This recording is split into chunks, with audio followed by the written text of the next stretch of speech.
Welcome back to another episode of Stories and Conversations with Rahel. I hope you enjoyed or listened to episode 1 of season 2.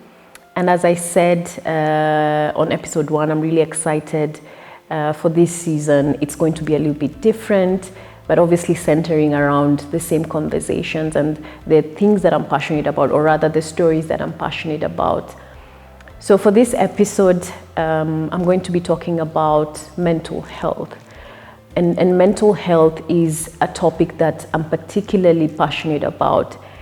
And that's not because it's an area, will I call it an area, or something that is being experienced by a lot of people in the world, but it's also because I have experienced it. I have seen my friends go through it and people around me go through it.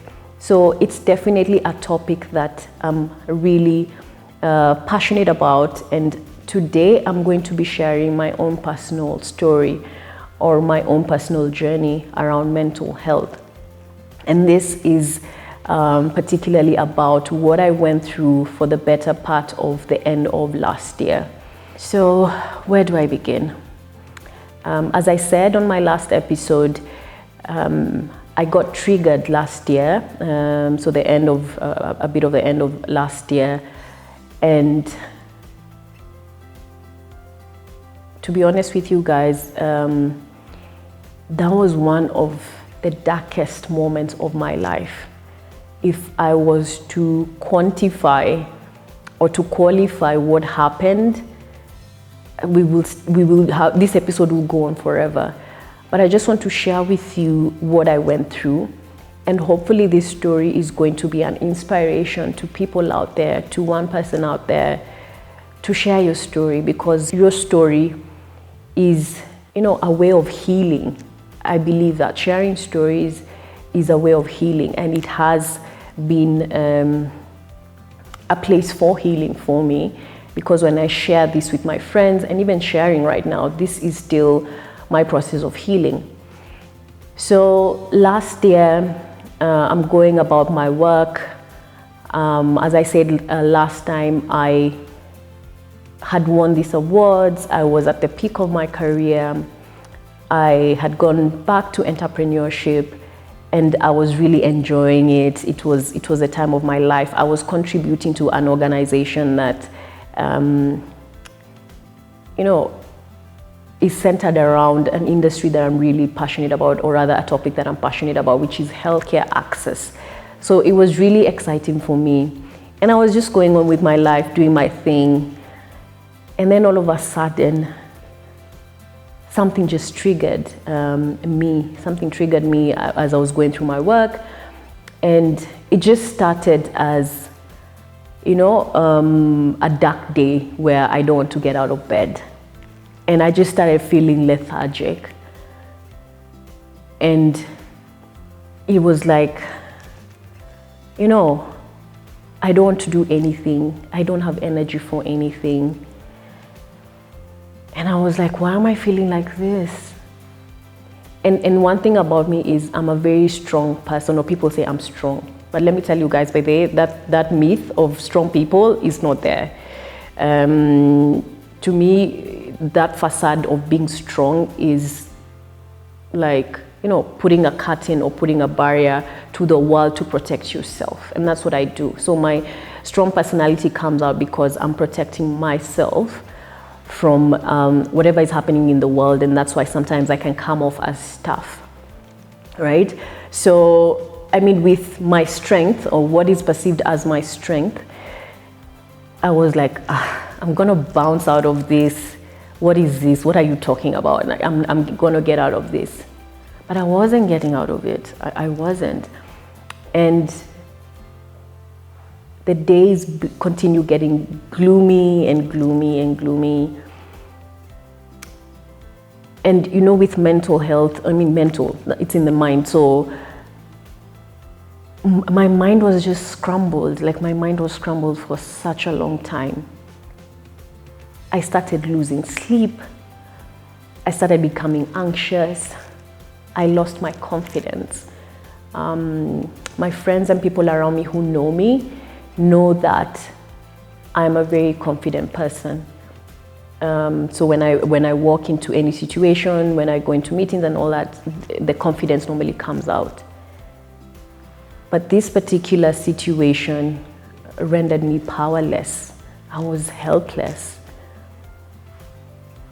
And I mean, the nature of my job, what I do is, I go for meetings, I present in meetings, strategic direction and all that.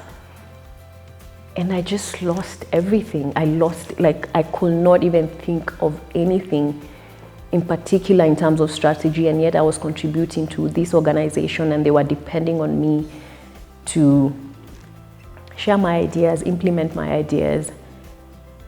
And it was just not working. It was just not coming through, and I really struggled.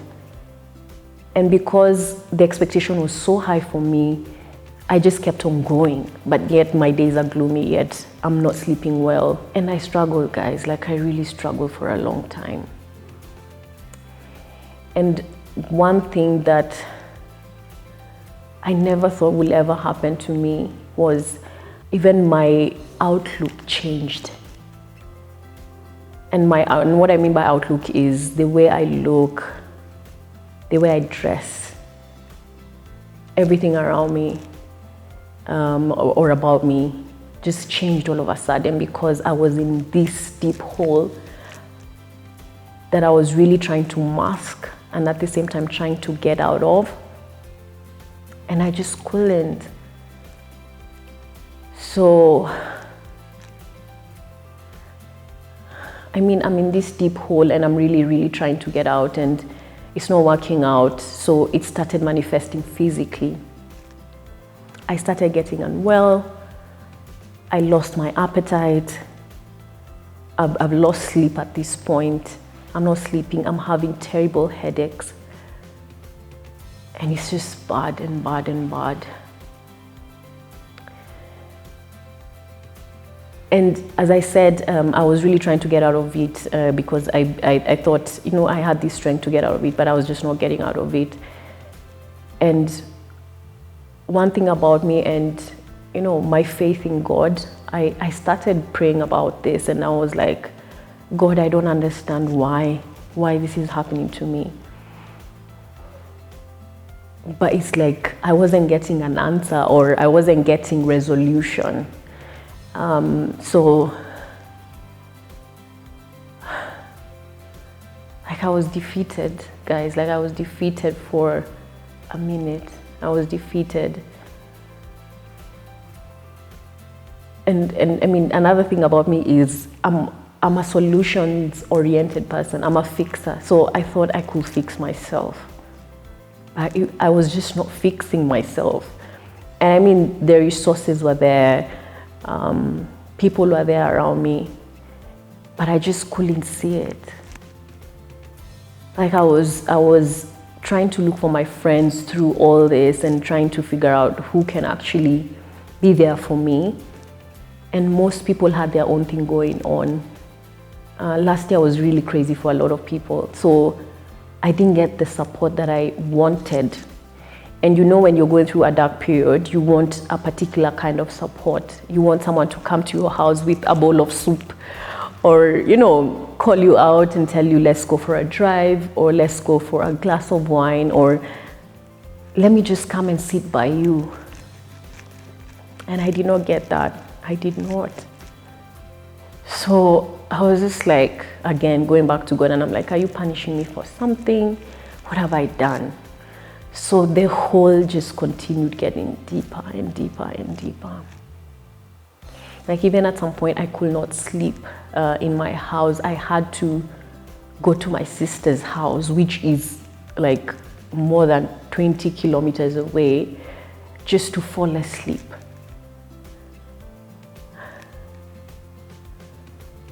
Oh my! When I'm just thinking about it, it's really I can just remember all the things that I was going through, the emotions at that time.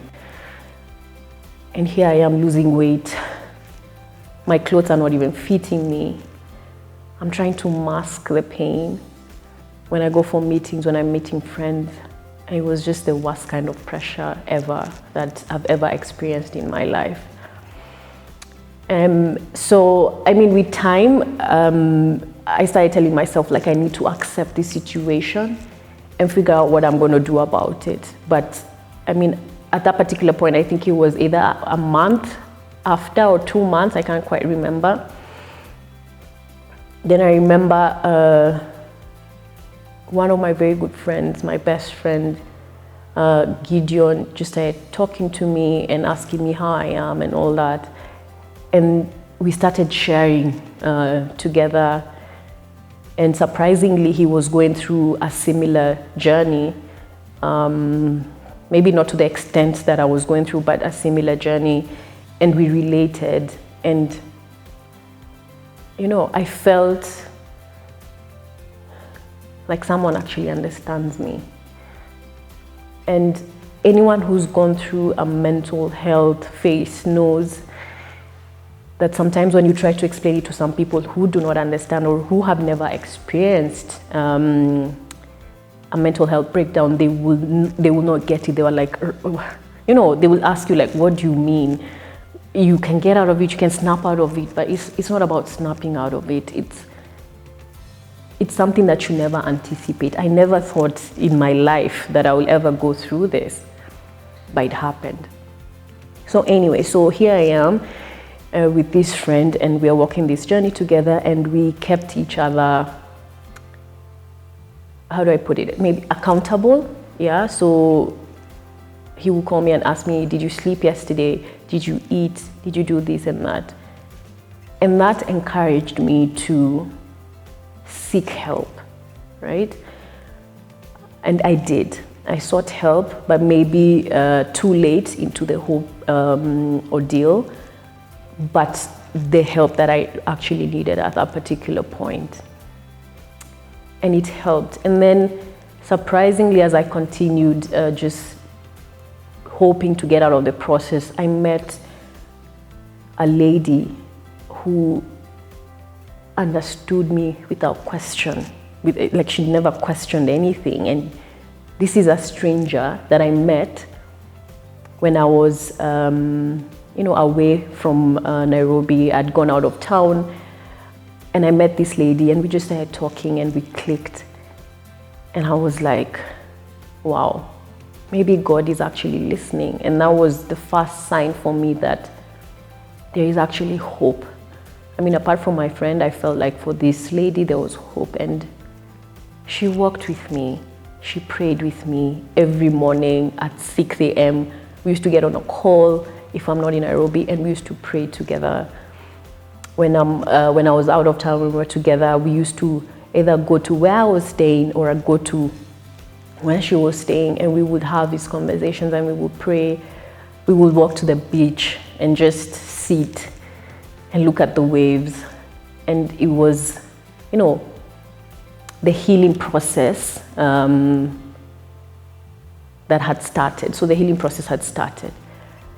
But it took quite a while for me. It took quite a while. And at this time, you know, I'm not doing that much in terms of my contributions career-wise. Everything has taken a pause.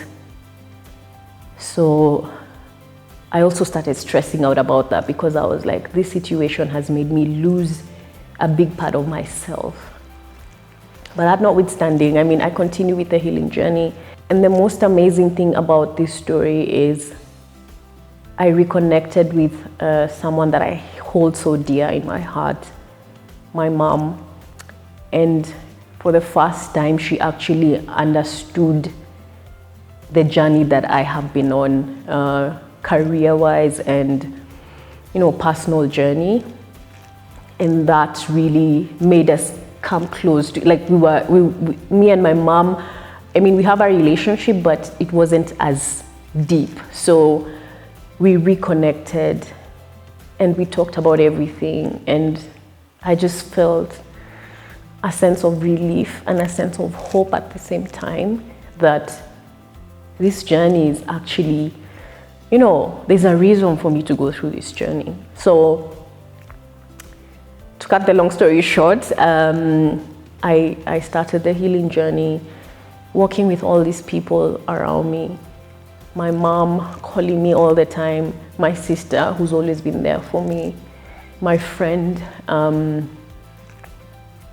who has always been there for me no matter what. And then this stranger who was there for me, who did not know me, but decided to understand me. And the healing process started. And that's why I'm here today, because of all these people, but definitely God first. And I mean, as I did a retrospective and I look back and I was like, I went through this for a particular reason.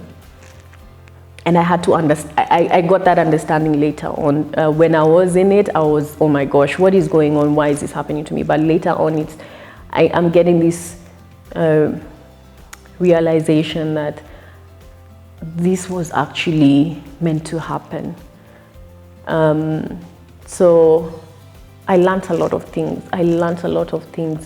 One of them being, this life is short. I know we keep on saying this thing, guys, like life is short, but I felt it and I was like, life is for the living. And living is, your own definition of living. So every moment that you have, live it, no matter what it is. Even if it's sitting on a couch and just sitting, that's living for you. And I mean, just live. If it's taking a walk around your neighborhood, that's living for you. And if that's what makes you feel like, okay, today is going to be a great day, then do it. There's no one definition, there's no one black or white definition of what living is. Living is what you define it to be. So live, guys, live. So that's one lesson that I learned. The other lesson that I learned is it's never that serious. Like it's just never that serious. Like if it's not working out, it's not. So I mean, let's move on to the next thing. So it's never that serious. And that's the one area that I was really happy that I got to learn, because with my personality, I can really sit on something for a while, especially if it's not working out. And at some point in my life, I always wanted to prove myself to people, especially with my career. But I was like, it's never that serious. I mean, if I go to Jesus, if I leave this earth, I'm not going to carry all these things with me, so it's never that serious. And the third thing, it showed me who my real friends were. Like, that was, those moments when you have a bulb, what is it called? Like a light bulb moment. That was a light bulb moment for me. I mean, I am old, or I think I am old, but this one hit different. This one definitely hit me different. Who my real friends were. And on this one, guys, like, I don't know, if you're my friend, if you look at my profile picture on WhatsApp, that was a wedding that I attended for a friend. And I was looking good for sure, but inside I was dying, literally. And I was there for a friend, and there were friends around me, but I was alone. And that's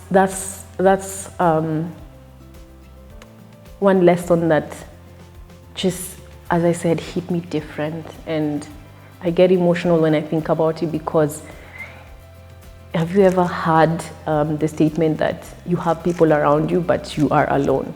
That's how I felt. And that particular lesson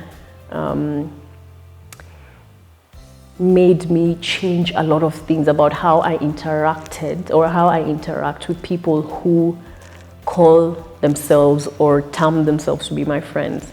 Like, for me, if you are my friend and you're not showing it, or friendship is a relationship, it's a give and take. So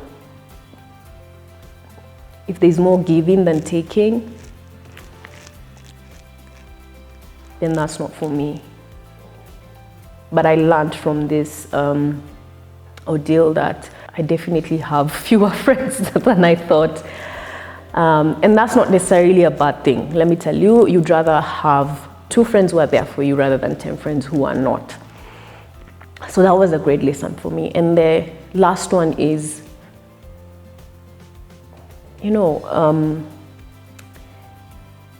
family is everything.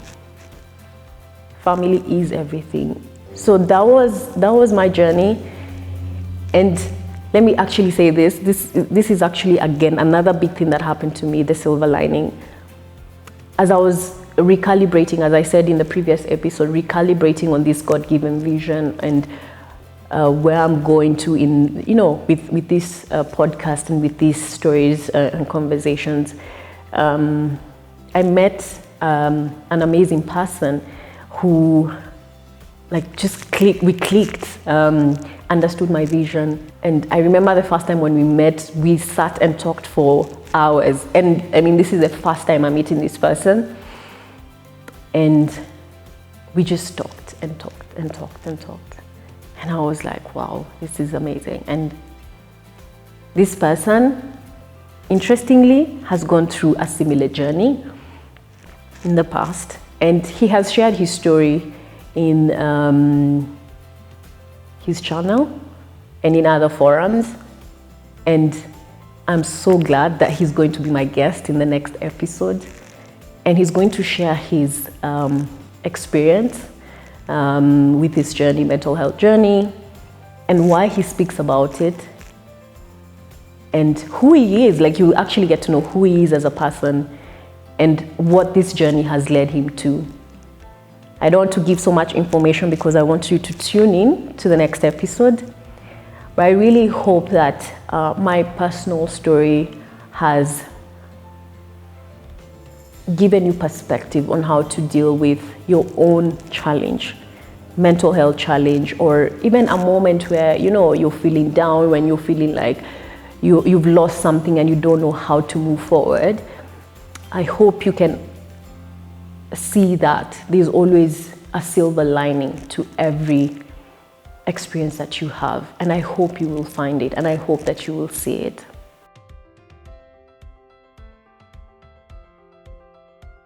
Thank you so much for watching this episode, and I hope you will stay tuned to the second part of this conversation around mental health.